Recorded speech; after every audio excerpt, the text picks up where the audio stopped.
Carlos, when we talk here about this idea of money market funds becoming more tokenized, why do you think this one has brought in so much money so quickly? Well, if you think about where the market fit for tokenization has been, I think the first asset class that was successfully tokenized was the dollar, right? So stable coins, which are essentially tokenized dollars, it's at 150 billion plus size. So I think that the next, more natural asset class to do that was the closest thing to a dollar, which is treasuries, right? So money market funds are basically short-term treasuries and repurchase agreements, which is what the BUIDL fund is. And I think the reason this has been successful, obviously, one of them is because it's BlackRock. So it's issued by the largest asset manager and the most reputable in the world. But I think the other part is that it's really a full on-chain, tokenized money market fund where the tokens are issued on the public Ethereum blockchain. They're transferable peer-to-peer across, white-listed institutions. They have instant redemption through selling it through Circle using USDC. So it has a lot of features that make it not just like a tokenized money market fund, but something very useful for the crypto economy. Well, the other thing about this, too, is that if you think about the people who buy even normal way money market funds, a lot of people are considering the prospect of a rate cut as early as September, the market increasingly believing so. How do you think that will impact the product? Do you worry that we are kind of looking at a boom time here, but facing a plateauing later on? Well, obviously, the money market funds are more attractive when you're in a high interest environment like we are now. I think even if you get a rate cut, you still get a good return. I think it's 5.3 now. So even if it goes down to like 5%, it's still a good return. And it's also a very safe asset class, right? So you're basically investing in treasuries from the US government. So I think a lot of people will continue buying and consuming money market funds, even if interest rates go down. And then what I think will happen is that the next kind of natural asset classes that give you a higher yield and that are still, safe, like, private credit and other type of funds will kind of emerge and start growing from there. And so I was just in Europe and I was told that tokenization is coming for ETFs and they're going to be the next big thing.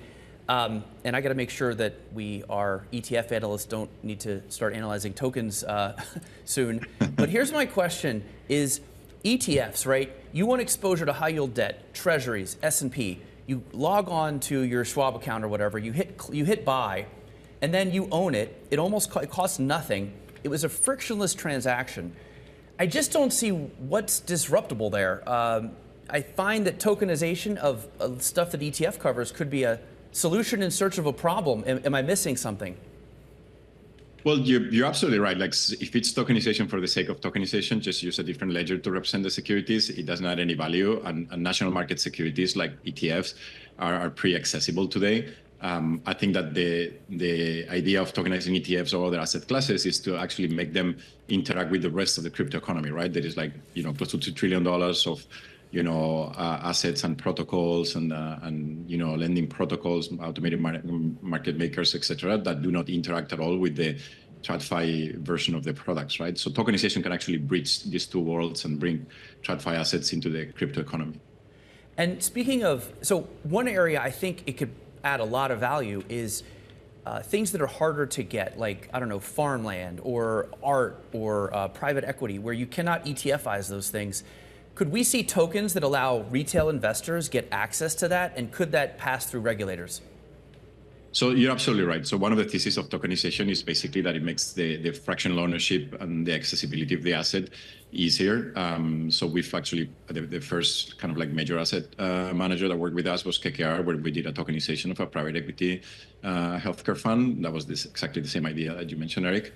I think that in terms of regulation, it all, funds can be registered to be sold to investors, right? So there's something called the 40 Act funds that are basically registered funds that individual investors, even retail, can access. Of course, these days, because we use blockchain as a ledger to represent the securities, it's a bit like a lengthier process than it should be with regulators to register these funds. But hopefully those barriers will disappear over time, and we'll see tokenized asset classes for retail people accessible. You know, it's interesting, Eric's question, because you have a lot of private equity, private credit firms, other firms that are looking at private assets largely to go to retail investors. And I'm wondering, Carlos, if you think that the effort to tokenize them can also fuel the ability to lower fees on a lot of these products as well, given the intense demand there is from that private asset industry to attract this kind of money.